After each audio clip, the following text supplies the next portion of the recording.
Olá, meus amigos, um dia de muita paz para todos nós.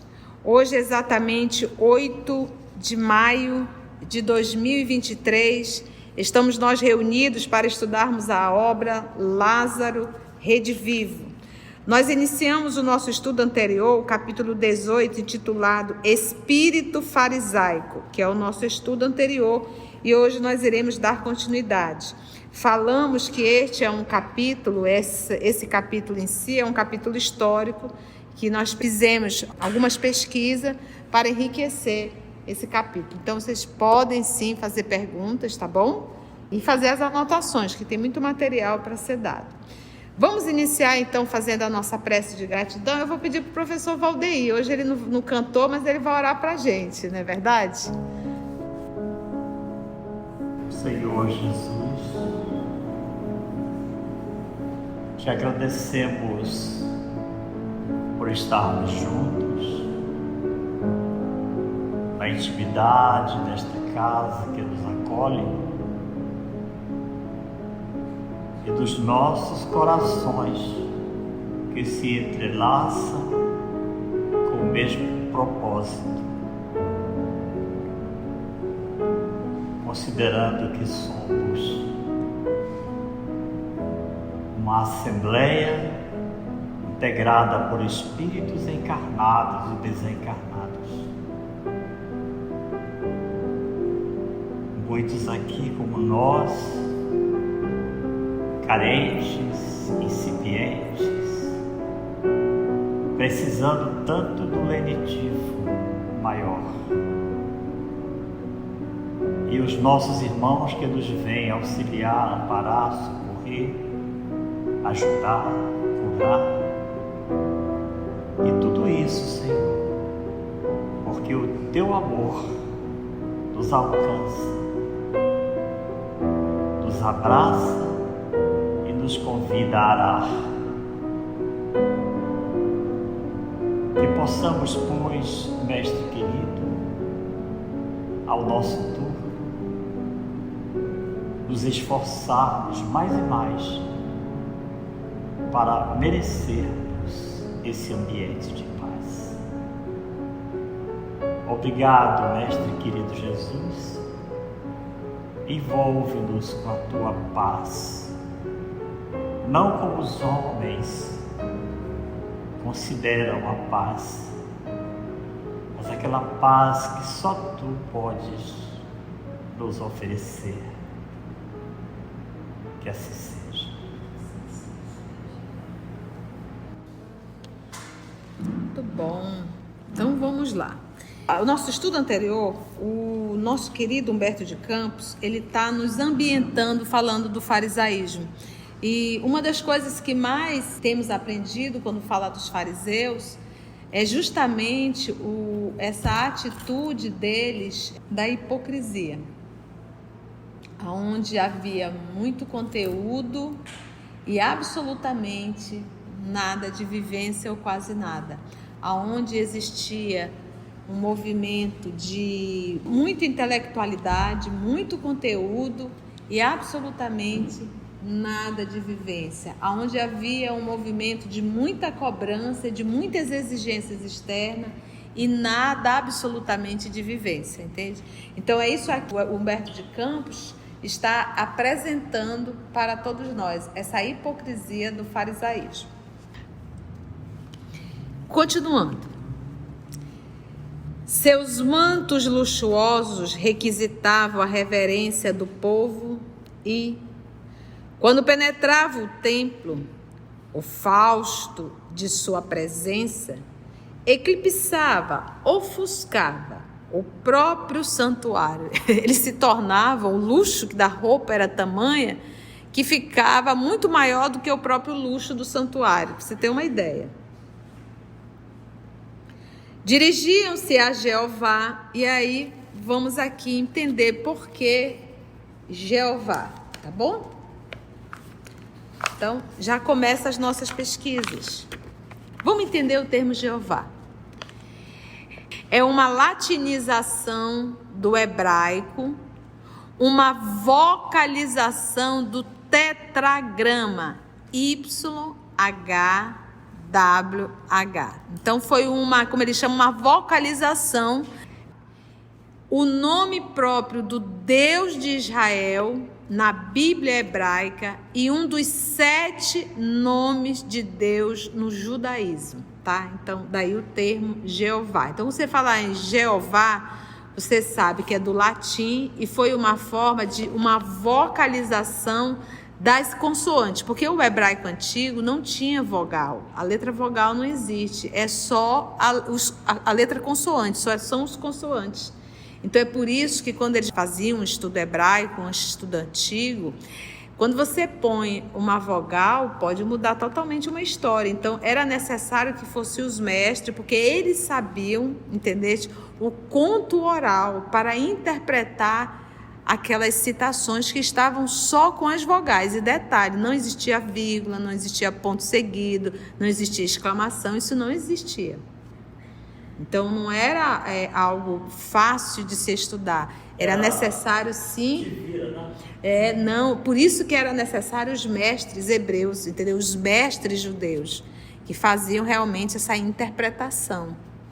O consenso entre os estudiosos é que a vocalização histórica do tetragrama, no momento da redação da Torá, no século VI a.C., é mais provavelmente Javé. A vocalização histórica foi perdida porque no judaísmo, no Segundo Templo, durante os séculos 3 a 2 a.C., a pronúncia do tetragrama passou a ser evitada, sendo substituída por Adonai. Olha que interessante. Adonai quer dizer meu Senhor. Por quê? Porque não se podia pronunciar o nome de Deus. Então, por mais que eles colocassem o YHWH para se referir a Deus, e quando houve a latinização dessas vogais, dessas consoantes para Jeová, aí eles disseram sim, mas a gente estaria pronunciando, dando um nome a Deus, não pode. Então passou o Adonai, que Adonai é exatamente o quê? Meu Senhor, tá? Os pontos vocálicos hebraicos de Adonai foram adicionados ao tetragrama pelos maçoretas, ou seja, pelos escribas. E a forma, que os escribas é como se fosse o secretário, né? E a forma resultante foi transliterada por volta do século XII como Jeová. E aí tem mais uma pesquisa aqui que eu também achei muito interessante, olha. Como já dito, entre os estudiosos, é opinião geral, que se pode qualificar como consenso que a pronúncia do tetragrama foi Iavé, ou Javé, e que Jeová é apenas uma forma híbrida, derivada da combinação das letras latinas JH, VH, com as vogais de Adonai, entre os muito poucos que consideram isso duvidoso, tá bom? Então daí o termo Javé ou Jeová. Então a gente sabe que é uma vocalização, tá, gente? Da língua latina.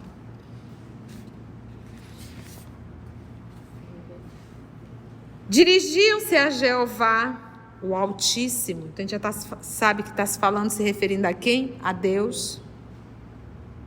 Com palavras desrespeitosas e ingratas. Como se os ouvidos do próximo fossem incapazes de registrar-lhes toda a loquacidade de falador, toda a loquacidade sonora e vazia. Pronunciavam longas e fastidiosas orações ante o altar da fé, relacionando as supostas virtudes de que se julgavam portadores. Nós temos aprendido que a gente muda as nossas encarnações, mas a gente não muda os nossos comportamentos.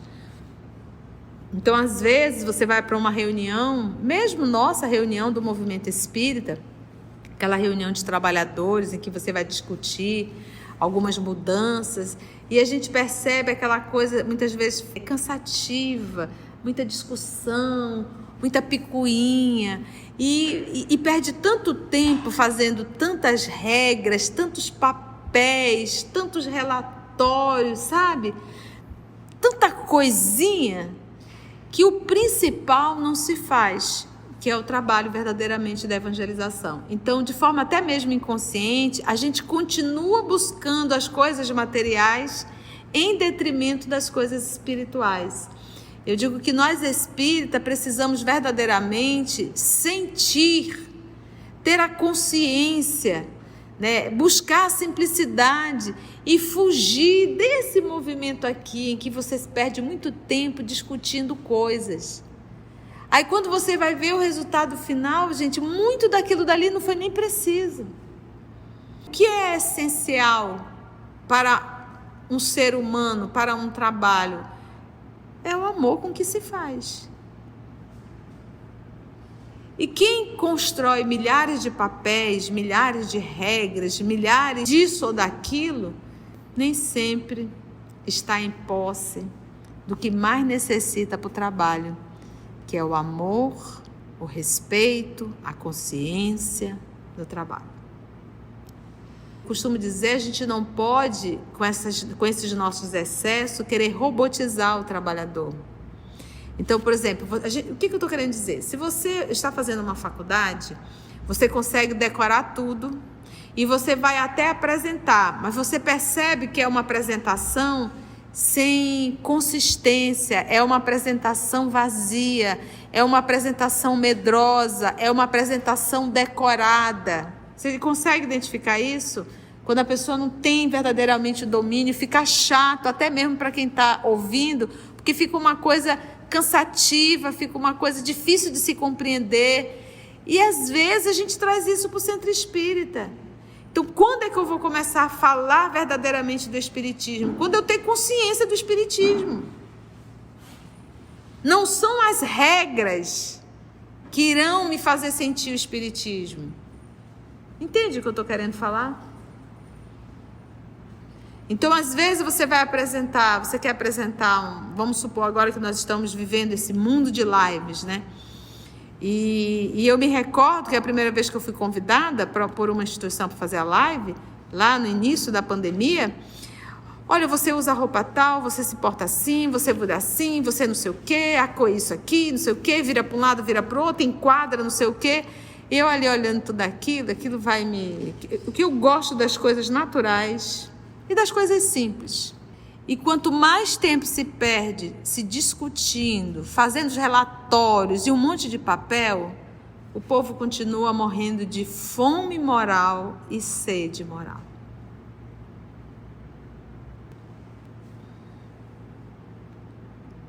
Ante o altar da fé, relacionando as supostas virtudes de que se julgavam portadores. Então, você começa a se achar um espírito evoluído, trazendo para o nosso dia de hoje. E eles tinham a certeza que eles eram pessoas melhores do que aqueles que estavam ali sentados para ouvi-los. Faziam um inventário verbal de suas boas ações presumíveis e, longe de pedir o favor da divina misericórdia, exigiam-lhe as bênçãos que lhes eram devidas. Nós, Senhor, eu estou aqui, eu coordeno o EOS, eu dirijo, eu faço isso, eu faço aquilo. Será que eu não mereço coisas melhores? Começa a exigir, como se estivesse barganhando com Deus.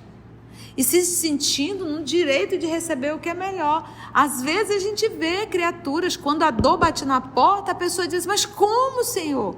Eu só faço bem. Por que isso está acontecendo comigo?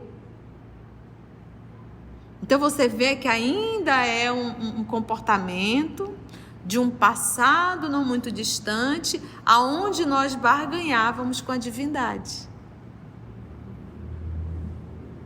E detalhe, é um ato de extremo orgulho eu falar, eu não mereço isso.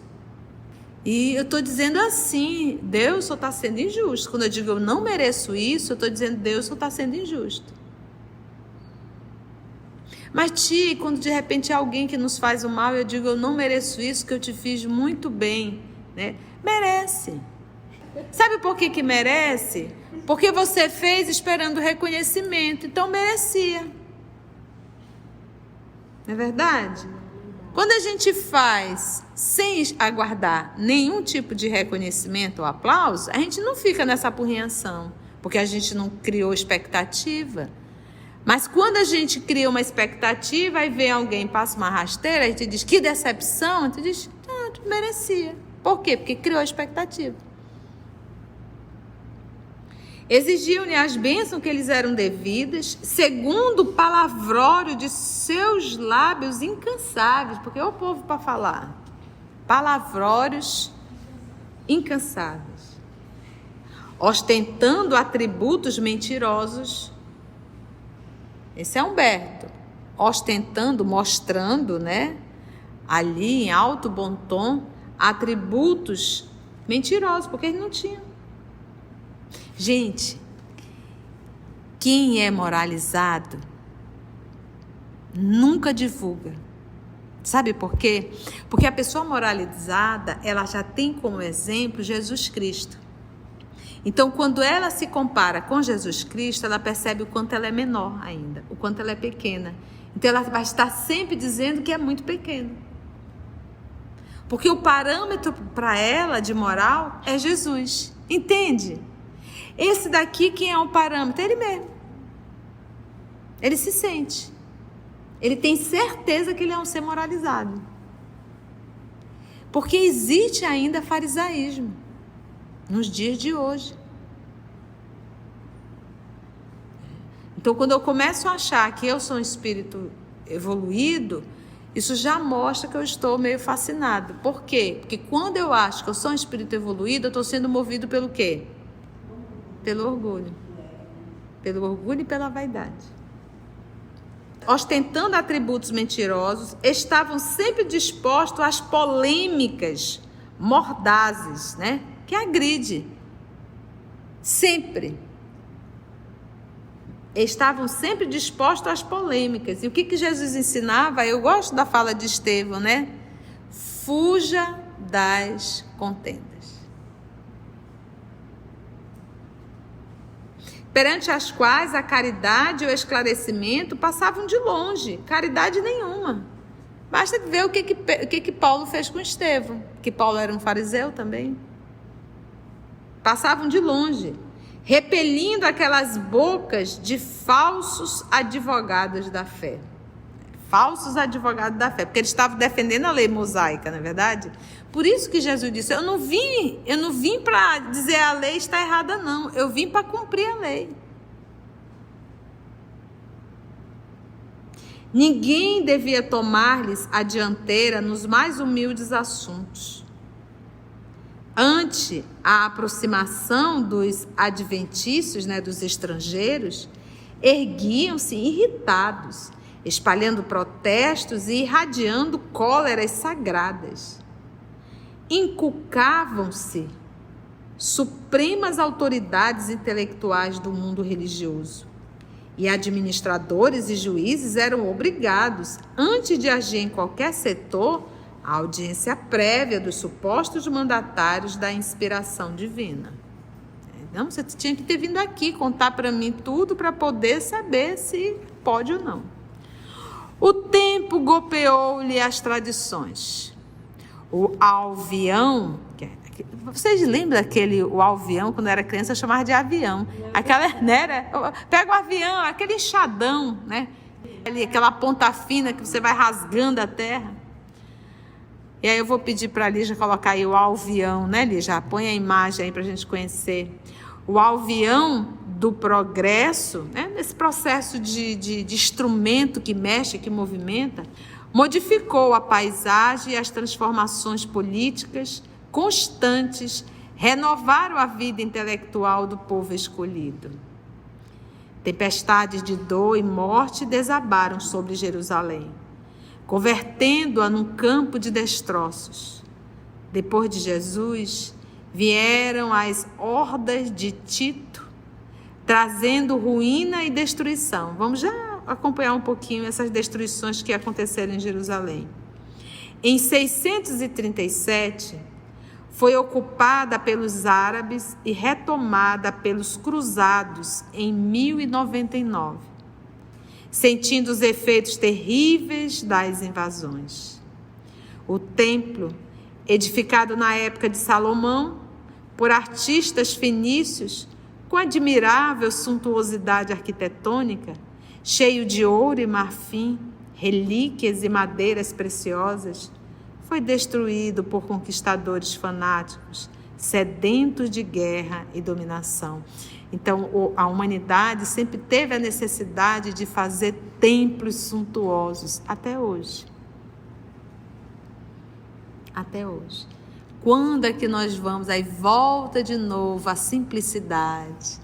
Quando é que nós vamos entender que Deus solicita de nós que cada um de nós possamos erguer o templo dele aonde? Coração. É dentro da gente. Ele não quer habitar dentro de um templo de pedra e nunca vai habitar. Ele quer habitar dentro do templo interno.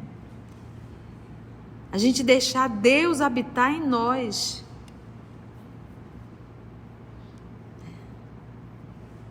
E, tia, o que a senhora quer dizer Deus habitar em nós? Faça a vontade de Deus. Vivamos Deus. É isso. Que Ele possa ser dono dessa casa íntima. Que eu insisto em ser dona. E para uma casa estar bem, tem que ter um excelente administrador. Infelizmente, nós ainda não somos. A gente precisa cuidar melhor desse templo. O templo edificado na época de Salomão, então, por artistas fenícios com admirável suntuosidade arquitetônica, cheio de ouro e marfim, imagina. Porque, gente, construir isso aqui naquela época, nós estamos em Salomão, antes de Cristo. Tu imagina os escravos? Era muito alto, gente. Eu não consigo nem entender como é que eles conseguiam fazer. Cheio de ouro e marfim, relíquias e madeiras preciosas, foi destruído. Despojada de suas riquezas, Jerusalém passou a lamentar-se nos muros de sua desolação, que a gente conhece o muro de lamentação. Eu vou trazer aqui o material das pesquisas, desses movimentos aqui, das guerras que aconteceram em Jerusalém. Depois a nossa querida Carla vai dar uma lida nas notas de rodapé, tá bom? Nós tivemos a primeira destruição, a segunda destruição de Jerusalém e a terceira destruição de Jerusalém. Vamos conhecer quando foi a primeira? A primeira destruição, segundo alguns historiadores, ocorreu na terceira deportação pelos babilônios, no ano de 586 a.C., pelos exércitos da Babilônia. Então foi a primeira destruição de Jerusalém, 586 aproximadamente a.C., comandados pelo rei Nabucodonosor II, que em 586 a.C. sitiou Jerusalém pela primeira vez. E segundo o livro bíblico de Daniel, no capítulo 1, versículo 1, no seu primeiro ano e depois em mais 2 ocasiões. O profeta Daniel viveu durante todo o período em que os babilônios dominavam sobre o povo judeu e ficou até o início do domínio persa. Por volta do 19º ano de Nabucodonosor, em 587 a.C., Jerusalém foi destruída no seu terceiro sítio. Tanto as muralhas da cidade quanto o templo de Jerusalém, cuja construção era atribuída ao rei Salomão e que por isso era chamado de o Templo de Salomão. foram destruídos. O resto da cidade ficou em ruínas durante pouco mais de um século, até a reconstrução da cidade. Esta foi a primeira e dolorosa destruição, tanto do templo como de Jerusalém, que o povo judeu sofreu. No primeiro século, o templo sofrera mais uma destruição, para não mais ser reerguida ao longo dos últimos 2 milênios. Essa foi a primeira destruição, 500 anos de Cristo. A segunda destruição, que é o que ele vai citar aqui também, mas ele diz assim, tempestade de dor e morte desabaram sobre Jerusalém, convertendo-a num campo de destroços. Depois de Jesus vieram as hordas de Tito. Então, já na era cristã, detalhe do arco de Tito, no Fórum Romano, é a foto que não tem aqui. Com a derrota da grande revolta judaica contra o domínio romano em 70, isso aqui está muito bem contado na obra há 2000 anos, Jerusalém foi tomada pelas forças do comandante romano, Tito. Outra vez, as muralhas e o templo de Jerusalém, que o rei Herodes o Grande ampliara e embelezara, tornando-o portentoso, foram destruídos, e o resto da cidade voltou a ficar em ruínas. A destruição de Jerusalém, também conhecida como Cerco de Jerusalém, ocorreu durante o governo do imperador romano Vespasiano. Terceira destruição de Jerusalém. Em 135, o imperador Adriano... Qual é a obra que vai no ano de 135? 50 anos depois. 50 anos depois. Que é justamente Adriano, que lá ele é morto, E ele reencarna no próprio nesse mesmo período, Como... no próprio livro. No próprio livro, nos 50 anos depois, no mesmo livro. E ele vem como filho de uma escrava. O imperador, ele reencarna como filho de uma escrava. Ainda no livro, 50 anos depois. Em 135, o imperador Adriano mandou arrasar a cidade, ao cabo da revolta judaica liderada por Simão Bar Coquebas. Sobre os restos de Jerusalém, edificou-se uma cidade helênica, Hélia Capitolina, e sobre o monte onde se erguera o santuário de Javé, ou Yavé, a gente já estudou isso, erigiu-se um templo dedicado a Júpiter Capitolino. Então imagina, aonde era o santuário de Yavé, eles ali ergueram um templo ao deus Júpiter. Era uma agressão mesmo, Esta foi a última destruição que colocou um fim de vez em alguma tentativa de reerguer o templo. Até a data atual, o templo de Jerusalém não foi ainda reerguido e resta apenas um grande muro que cercava a região do antigo templo, popularmente conhecido como o Muro das Lamentações.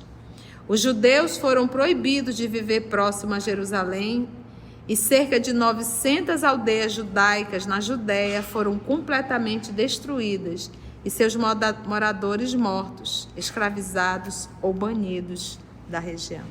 Quanto sofrimento! E até hoje, apesar de todas as lições dos nossos irmãos judeus, 3 vezes na história se destruindo o templo, a gente ainda não entendeu o que é e como deve ser a construção do verdadeiro templo. Deixa eu ver a nota que está no livro, Carlinhos? A nota para Tito é imperador romano, de 39 depois de Cristo a 81 depois de Cristo, filho de Vespasiano, apoderou-se de Jerusalém em 70. Seu reinado, muito liberal, foi marcado por grandes construções, Coliseu, Arco de Tito, e pela erupção do Vesúvio em 79, que destruiu Pompeia e Herculano e levou o senador Públio Lentulus. E toda a sua família. Para os cruzados, a nota de rodapé é cruzados ou primeiros cavaleiros da fé, cada um dos que tomaram parte nas cruzadas, ou seja, nas expedições militares organizadas nos países cristãos na Idade Média, a fim de libertarem do poder dos infiéis o túmulo do Cristo. Para Salomão, rei de Israel, de 970 a 931 a.C., mais ou menos. Para fenícios, povo que se estabeleceu na terra de Canaã por volta do século 28 a.C. Os fenícios foram os maiores navegadores e comerciantes da antiguidade. Atribui-se a eles a invenção do alfabeto fonético. Essas são as notas. Muito bem, então a gente fez hoje essa parte histórica. Aí no nosso próximo estudo a gente vai ver agora o link que Humberto de Campos vai fazer do farisaísmo com os dias atuais. Ele vai nos mostrar, nos trazendo o farisaísmo dentro das religiões. Foi bom, gente? Foi bom, deu para aprender um pouquinho? Né? O período aí das destruições, quantas destruições em Jerusalém. E ele bateu bastante aqui do comportamento do farisaísmo. E mais uma vez mostrando que templo de pedra se destrói. O único templo que nunca será destruído é o templo de Deus no coração do homem. Esse daí, uma vez erguido, não cai mais não. Antes de orarmos em agradecimento, vamos ouvir algumas considerações da tia que destacamos neste estudo para a reflexão dos ensinamentos. Vamos aos destaques da tia? Uma das coisas que mais temos aprendido quando fala dos fariseus é justamente essa atitude deles da hipocrisia, onde havia muito conteúdo e absolutamente nada de vivência ou quase nada. Muita intelectualidade, muito conteúdo e absolutamente nada de vivência. Nós temos aprendido que a gente muda as nossas encarnações, mas a gente não muda os nossos comportamentos. Então, de forma até mesmo inconsciente, a gente continua buscando as coisas materiais em detrimento das coisas espirituais. Eu digo que nós espíritas precisamos verdadeiramente sentir, ter a consciência, né? Buscar a simplicidade e fugir desse movimento aqui em que você perde muito tempo discutindo coisas. Aí quando você vai ver o resultado final, gente, muito daquilo dali não foi nem preciso. O que é essencial para um ser humano, para um trabalho? É o amor com que se faz. E quem constrói milhares de papéis, milhares de regras, milhares disso ou daquilo, nem sempre está em posse do que mais necessita para o trabalho, que é o amor, o respeito, a consciência do trabalho. Não são as regras que irão me fazer sentir o espiritismo. Às vezes a gente vê criaturas, quando a dor bate na porta, a pessoa diz, mas como, Senhor? Eu só faço bem. Por que isso está acontecendo comigo?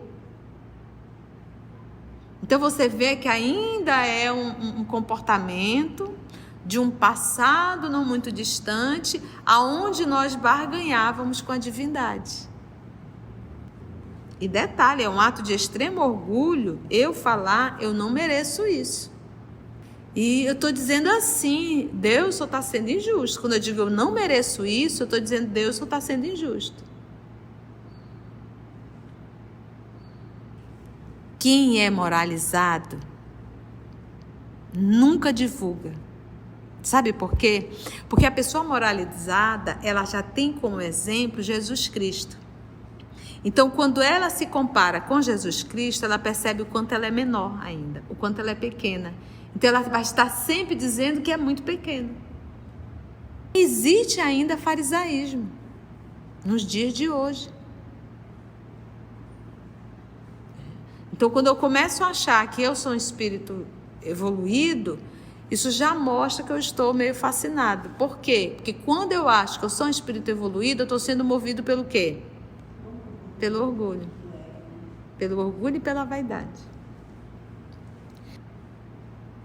A humanidade sempre teve a necessidade de fazer templos suntuosos, até hoje. Até hoje. Quando é que nós vamos? Aí volta de novo a simplicidade. Quando é que nós vamos entender que Deus solicita de nós, que cada um de nós possamos erguer o templo dele aonde? Coração. É dentro da gente. Ele não quer habitar dentro de um templo de pedra e nunca vai habitar. Ele quer habitar dentro do templo interno. A gente deixar Deus habitar em nós. E, tia, o que a senhora quer dizer Deus habitar em nós? Faça a vontade de Deus. Vivamos Deus. Que Ele possa ser dono dessa casa íntima. Que eu insisto em ser dona. E para uma casa estar bem, tem que ter um excelente administrador. Amigos, vocês que estão acompanhando, amigos, amigas do nosso canal, se você chegou até aqui o final, deixa seu comentário. É muito importante a gente poder ler o teu comentário. Não esqueça de curtir para que possa divulgar a página, dar o seu like, né? E, se possível, faça a sua inscrição no nosso canal e toca o sininho. Porque quando você toca o sininho, o YouTube avisa para você quando o EOS publicar um novo estudo. Então, receba um grande abraço da família EOS Manaus. Assim, concluindo o nosso estudo de hoje e agradecendo o nosso Mestre Jesus por mais este momento de aprendizado, vamos orar?